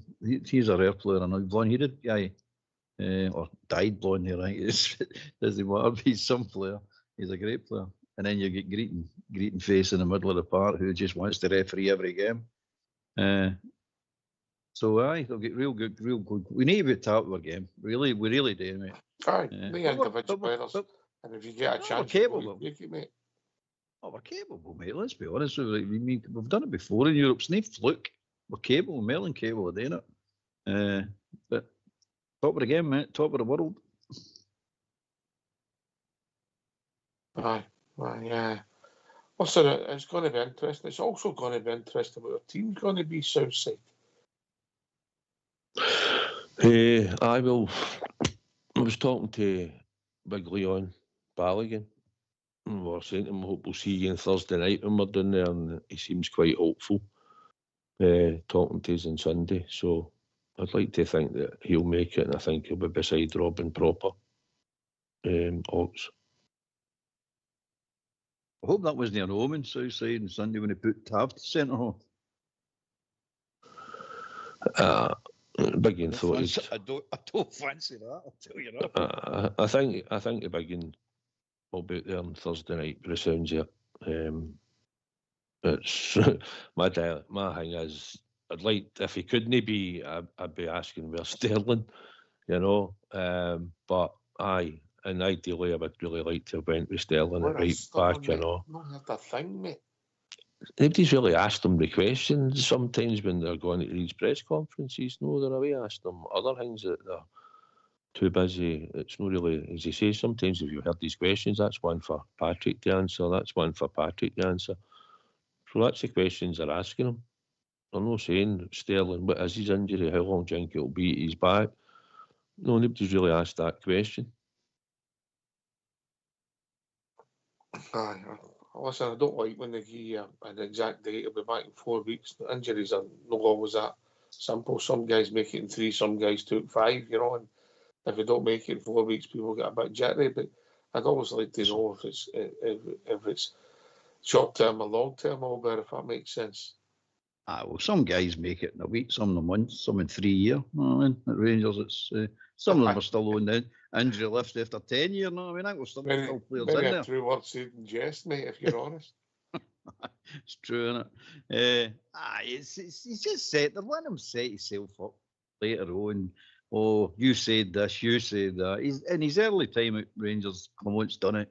He's gave them too much information. He's trying to be fair to them. He's trying to give them what they're wanting, and it's all come back and blew up in his face. They've just slagged him rotten for it. So if I was Clement, he needs to learn the term no comment, no comment, no comment. Just keep saying no comment. What's the point of talking to them? Because I just want to set them up. So don't give dates. And by the way, we can't give dates anyway because the so-called experts don't know. So they don't know what chances the manager going to get any decent information to pass on to him. It's as simple as that, man. We never know anything. I mean, this Suter, you're looking at that and going, it was a strain, it was a groin strain, what was it? Still don't know. But he's out for weeks and weeks and weeks and still no sign of him. No comment on him either. Cortez out again, there's Danilo out again. It's good news, it's only a couple of weeks. Well, that's 6 games he's going to miss then, isn't it? It's mental when you think about it. Aye. Sometimes it's no, as you pointed out before, mate. It's when you miss, you know, if you're out for a month and there's an international break, you might hardly miss a match, you know, and then if you have this January period off, you're missing half a season, Southside. Aye, but the amount of games that Suter had played in these 2 Scotland internationals and that, and they kept talking about sports science, and they kept saying keep playing them, and then he was a guy who played every week for us, and then he picks up I think it was a groin strain he picked up, I believe. So it was round about that area when he was walking off, and he was sort of holding his, pushed it in and walking off for a bit, and that would probably take him to sometime in February to come back. That was the time scale I looked at it. Could be the first 2 weeks into February. Don't know. Depends on how quickly maybe get him in that cryo chamber and that, and maybe get that working. But I would just take it that he'd have been out to about February, sort of, if it'd been what I thought it could be. But like you say, nobody really gave a right diagnosis of what it was. And let's say, same with Sterling. No really said. The last I heard, they said it was a kick in the foot. And that was the last I heard. I think our crying chambers are big box of hankies. Did you see a kick in the foot or a kick in the bike? Yeah. Sorry, mate. I was coughing a bit. I didn't even hear what you said. Did you say a kick on the foot or a kick of a bike? I never caught you there. I think it was a kick in the foot, the manager replied to. You've got to watch them bikes. They can be dangerous. Aye. Let's just move on, you.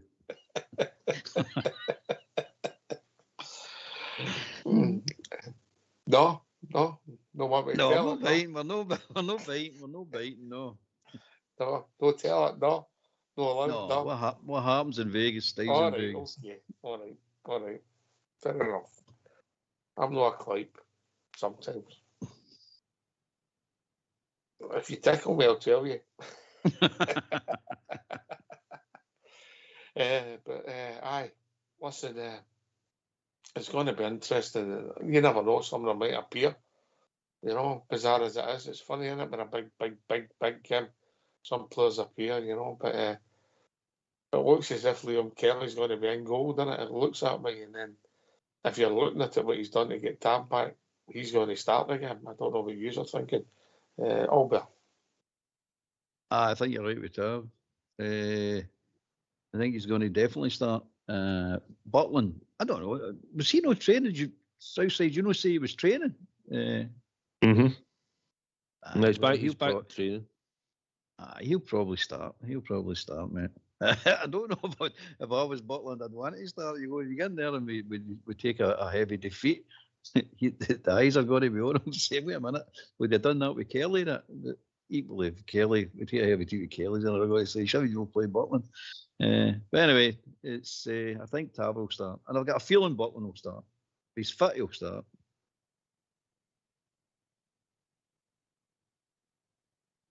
Southside.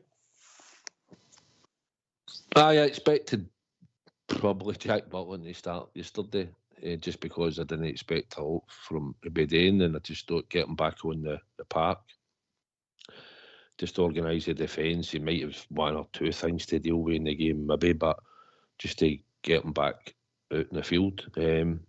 But something's telling me, I think, if he's fit, I think he's going to play. I think he is a better goalkeeper than Kelly. But I think Kelly's done well since he came in. Partfrey did admit he should have done better, but he should have stayed in his line, he said, against Hibs, instead of trying to come for the crossbar. But I think he's done all right. But I think if Jack Butland is fit, and I think he'll probably risk him and just put him straight back in the team box and start him on Thursday night. Okay. I think one's the best keeper. He just lacks experience in it. Watch your space with that boy. He's going to kick on. But listen, so I think the left back's going to be. Is it going to be Jeffrey? I don't think there's any debate there at the moment. Is that fair? Something outside. Aye, Jeffrey. I was surprised that he started yesterday. I thought Ridvan would have probably played and kept him fresh for Thursday night. But aye, Jeffrey, I think he'll start on Thursday, mate. 100%. Centre backs all be Balogun and Proper. I think so, mate. I think so. I was actually surprised. Was Balogun on the bench in Sunday there? No, he was in there. He came up to the hospitality aye, areas. Aye. If he was on the bench, he'd be skiving. I think, I'll put it this way, who else is there? You know what I mean? If Balogun doesn't play and Salah's no in the squad, who else is there to play? It's just Proper himself there. Sterling would have to come back. That's what I'm saying. There's no sign of him, is there?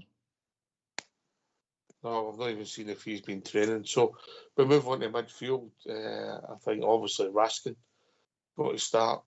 Diamandi's suspended. Connor Barron's still no setting the head in for. I thought by even yesterday, mate, I think he was playing far too deep. I don't know what he used to think. But he still gives you a lot of energy, but I think he'll start personally. Barron and Raskin, I don't know what you are thinking. Olga. Aye, definitely. 100%. 100%. That's going to be the pair. There's no choice. There's nobody else again. There's nobody else to put in there. What are you thinking, Southside? I probably have to be Connor Barron. I think that's why I gave him a bit of game time yesterday as well, just to get his legs going, because he's had not had much game time. I don't think there's anybody else. There's nobody obvious coming in saying he might just go in case Connor Barron doesn't. So I think it'll be the two of them. Okay, so we agree that Tierney will be in the right, Haji in the left. Haji's not in the squad. Oh, I forgot. Haji's not in the squad. Yeah, so Ridvan. All right, Ridvan. Aye, he's tried that. Ridvan on the left. Barjami in front of Egerman. Yeah. Mm-hmm. Tierney, Egerman, Barjami, and Jeffrey Yilmaz on the left hand side. Cortez is no fit. Mm-hmm. Aye. He might even play Dowell on the left. Oh, here you going to HR.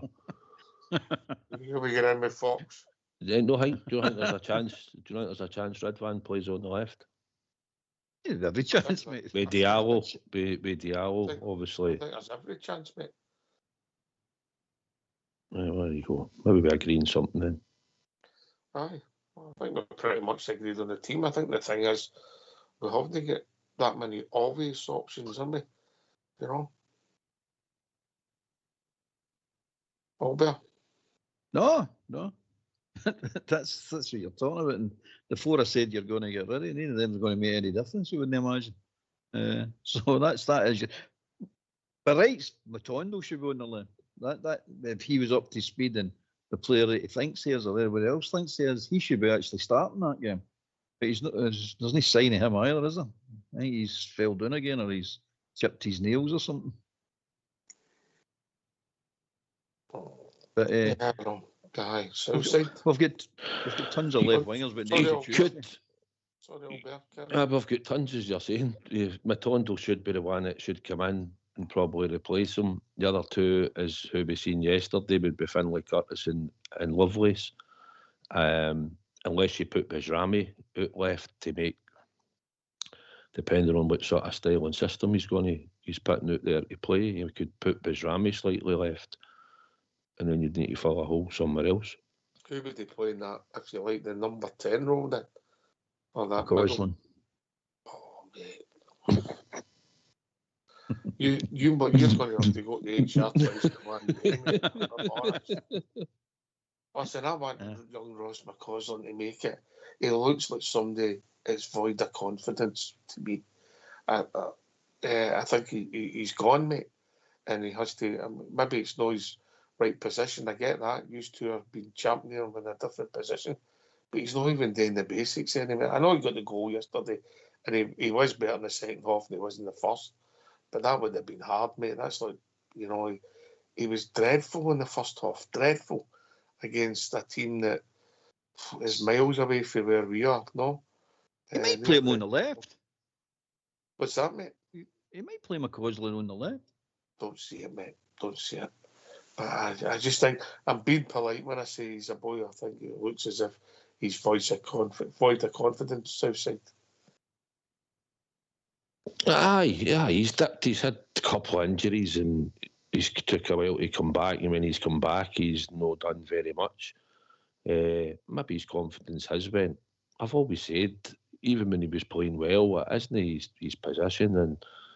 But that aside, you're sometimes told to go out and play in whatever position, and you should be glad that you're getting picked and on the park and wearing the jersey, and you adapt to the position. And at times he has, and he has done well in games. But he's a young boy, and he will probably sometimes come off form. And at the moment, he's off form. He's not going to take the jersey off Journey because he's been really good. But watching, and I've heard him talk about it. He done an interview there the other day and said he's watching and learning and he's helping them and stuff, and he's trying to add things to his game. He's just got to work hard and fight his way back into the team. So he seems to knows what he's got today, and when he gets the chance, hopefully he will be that wee bit of shining light the next time he comes on the park. But I know he's going through a tough time. Right, we're moving on to the last bit of the show. There's a phone-in show, and for us to work, we need these. So let's hear from these. Why don't you give us a call on 0141 356 1972? It's your show, it's your platform. Let's hear from you.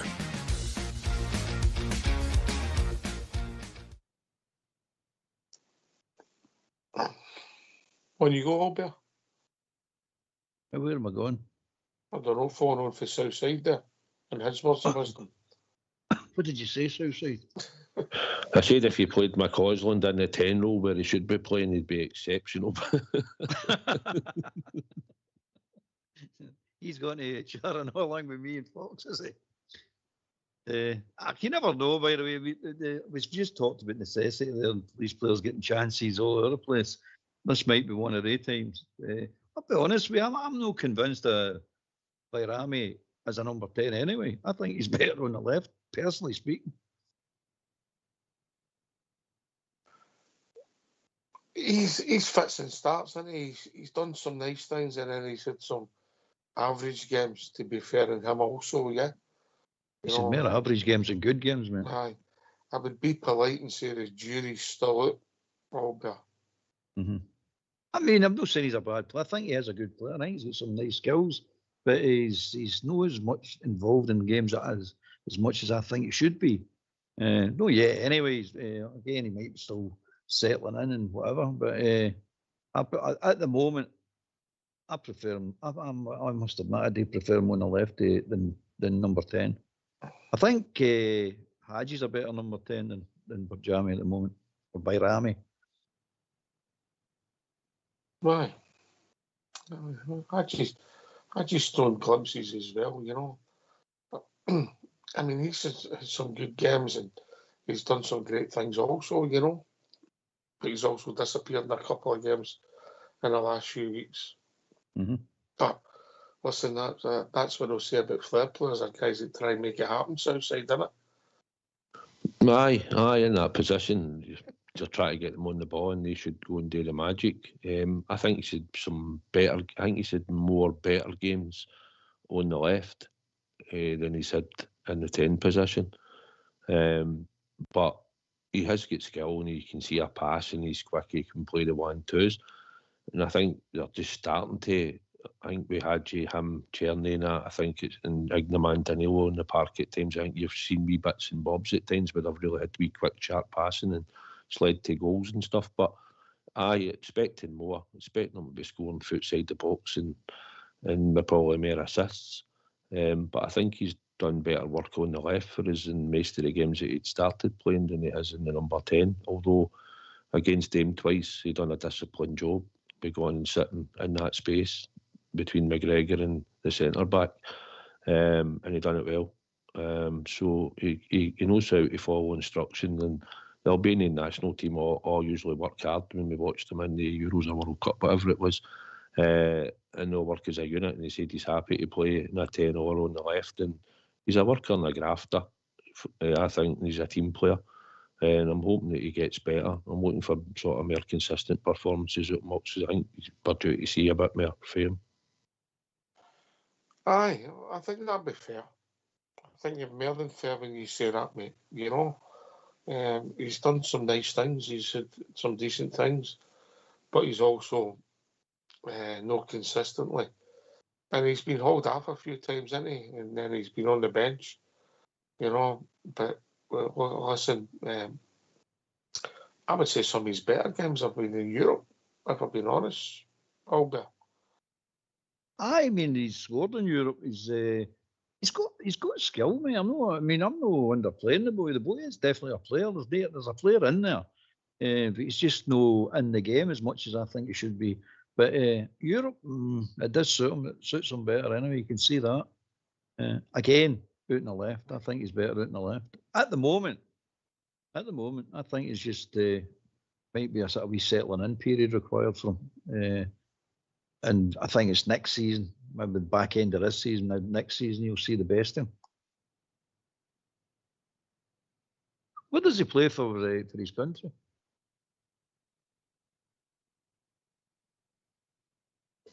It was Rami.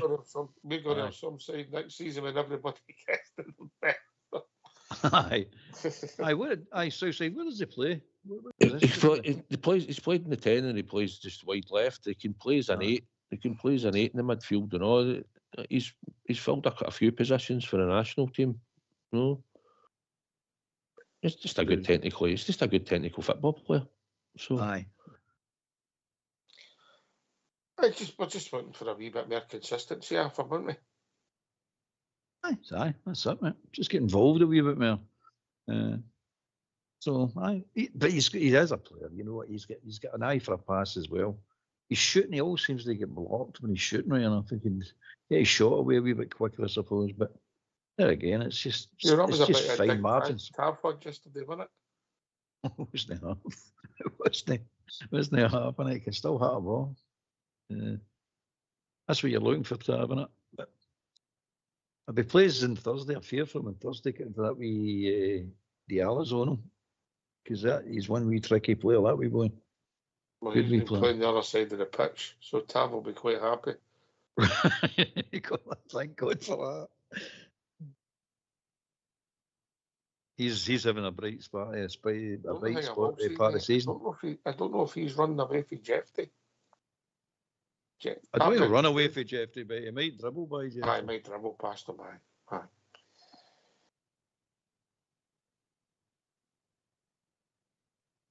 you know. But skillful wee player. That'll be a battle. Why he's the put it this way, if he hadn't scored that mad hat trick last week, they'd have been beat bottom in the league.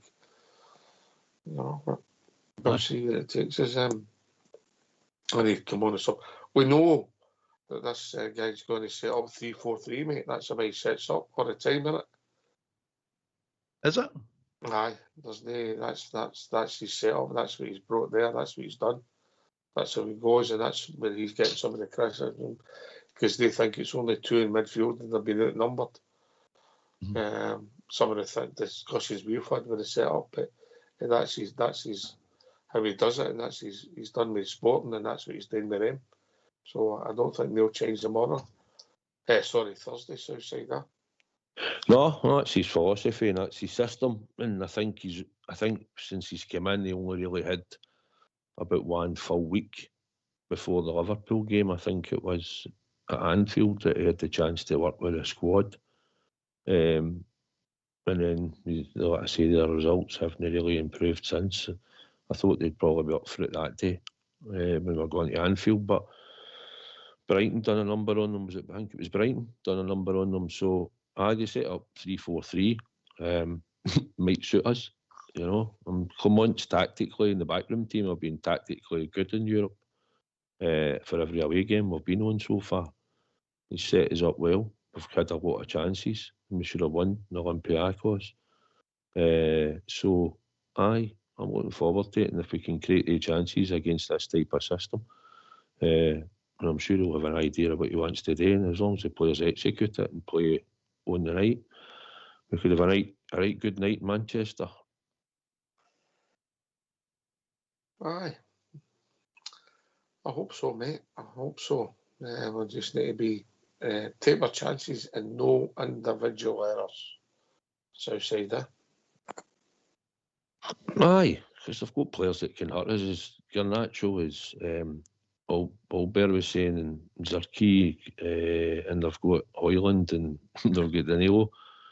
Done it with Ahmad, you know, and Fernandez. So they've got players that can hurt us if we stand after them and we allow them to play, or we give away any individual errors. But we've got players in the team, and the way we've played, hopefully it can hurt them at the other end. So it should be a good game, Ox, and as long as we're competitive and we're not getting anything away, like you say, any individual errors, then I think we'll do well. And it's just about just growing into the game, and it's goals change games, mate, and hopefully we'll have the first few chances to test that out. Yeah, it'd be interesting to see if we could get the first goal, you know, and, you know, we've talked about our crowd, their crowd, you know, it's a big stadium, I don't think they support their team like we do, but however, they'll be happy because of the run of results they're on, yeah? No, sorry. All that money they've spent as well. I mean, it makes you laugh, doesn't it? We're agreeing about our team and we've practically spent nothing, but they've spent hundreds and hundreds of millions. Same as Tottenham, same as all these teams in there. It's one of the things, but don't underestimate them. I don't think we're for a minute anyway. I don't think we're for a minute. We know they'll get good players. They definitely get good players. There's just no a team, but that's they could spring into action at any time. Let's put it that way.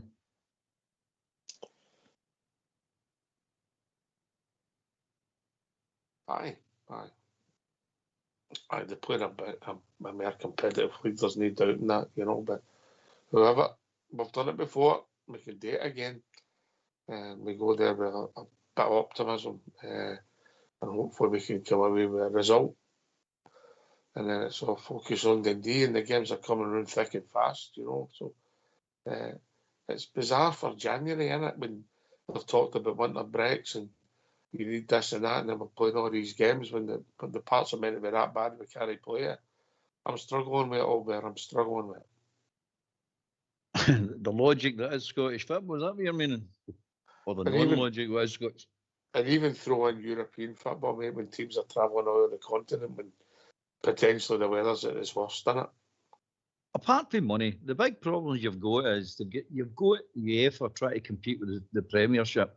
And they are terrified, absolutely terrified, a Super League coming into existence. That's what this is all about. And then on the other hand, you've got FIFA. They're trying to make international football relevant when it's totally irrelevant. Nobody's interested. The majority of fans, you know, some fans that are interested in international football, but the majority's no. No, they steal 2 weeks for international football. I mean, there's one coming up, I think it's June or whatever. I read something somewhere, and they're going to steal 2 weeks at each every time they'll get games, whether it's friendlies, whether it's competitive games. 2 weeks get stolen at the calendar right away. So I'm talking about many weeks. You probably lose between 6 and 8 weeks just for international football that nobody's really interested in, mate. I know I'm not interested in it. And then you've got UEFA. They've brought this format in. It's basically the start of a Super League that they would run. They're no impartial to a Super League as long as they run it. They just don't want an independent Super League. So that's what you're up against. Hence, you got all these games all crammed in the way they're crammed in now. It's nonsense, mate. It's just nonsense. Too much football. You don't even get any time to enjoy a game now, mate. You've got the game, you've got your victory, you got a day, maybe two to enjoy it, and then you're back into another game, and then another game. It's just too much for me, mate. It needs to be spread out a lot more than it is at the moment. And then you get the close season, there's hardly a close season. And what's it last, the close season? 4 weeks here. If you're lucky, you get these qualifiers to play and all. It's just far too much football. In my opinion.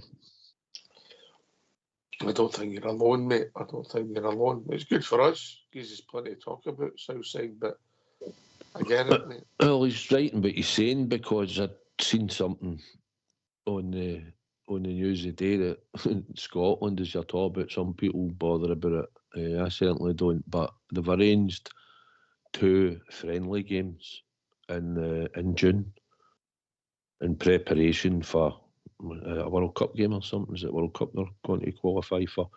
So they're getting scheduled in June, and then you're talking about players that are only getting a few weeks off, if you're lucky, and then they're back into pre-season, and straight away you're getting hit with these European qualifiers. So they're not getting any rest now, players. It's terrible, the amount of games they're asking them to play. Some other countries have got it right because they're not playing each other 4 times a season and stuff like that. But they're just getting asked to play too many games now, players. And that's what usually causes you injuries throughout the season if they're international players and they're travelling all the time and away playing. So that's just the state of football. And as you say, the Super League's coming at some point because Barcelona, Juventus, are all skint and need the money, and they're all pushing it, and eventually some type of Super League will come on the horizon very soon. They'll probably get, mate. They make the deal for the Super deal, and the players want £500,000 a week, which is obscene, Albert. If they get the extra revenue, his agent will be in saying he wants £1 million a week, mate, and they're not going to be any better off. What's Harlan getting? Not quite as much as you're getting on here, but he's still getting a decent wage, mate. Whatever it is. I mean, I thought it was £1 million a week. Somebody was saying to me that he was getting paid. Is that true? I don't know if that's true. I don't know, mate. I wouldn't say that. I don't know. I think it was 500. I think it was 500,000 or something they were reporting for a. I mean, think about that. It's nuts, mate. It's just nuts. It's just nothing to do with football. We get brought up with football when it was all about the game, the football itself. It's nothing to do with football news. Nothing to do with football.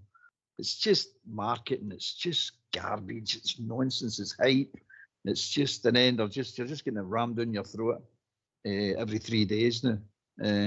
They've saturated it, and you know what happens if you keep getting fed the same thing over and over again, like cheese in your piece. Remember they days?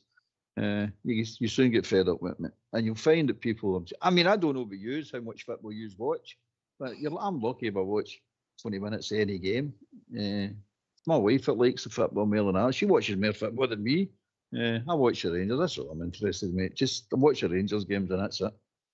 And even that's too much to me. It's just too much football. You don't get any time to enjoy a football anymore. It's on to the next game, on to the next game, on to the next game. It's just nonsense. It's just nonsense. Now you get a breath between your seasons anymore now either. You just back straight into it again. I don't know about you, but it's all right if you're in about winning everything, I suppose, but you're no winning things and you're no competing. It's no too clever. Yeah, and then people maybe need 4 subscription sites just to watch their team, mate.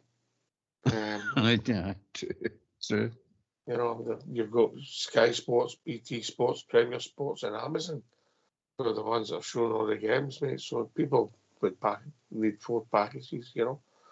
But aye, it's going to be interesting how that pans out. Super League. I don't know anybody that likes international breaks. I've not got a solution. It's not an easier one. Scrap international football. Aye, well, maybe then we've no long started this. The European League with the Nations Leagues to do away with friendlies, but that's no stop players having to go and play. See, the way he stops international football is whatever country you're playing in, that's the country whatever you're playing your trade on a contract, like a yearly basis or a seasonal basis, that's the country you play for. So you're eligible to play for them for that. Watch how fast international football gets binned. Remember, you used to have that up period at the league, so English players could play for the Scottish League and Scottish players could play for the English. Yes, the League Select. I remember the League Select, something like that, mate. Right. Then you sit and go, you'll get players, you'll get everybody going like that. Hey, wait a minute. For example, the Big Haaland, he can play for England now. Well, what? You can't. Bellman could play for Germany. Oh no, it's not Germany. It's thing. He's playing for Real Madrid now. He can play for Spain. That would change it, mate. I think that would change it a big time. It might even generate more interest. Put it this way, we'd have some half decent players playing for us then, I suppose. I want a British League anyway. I told you that. That's my solution. A British League. Put all this nonsense out. Get a bit of competitive back into the leagues.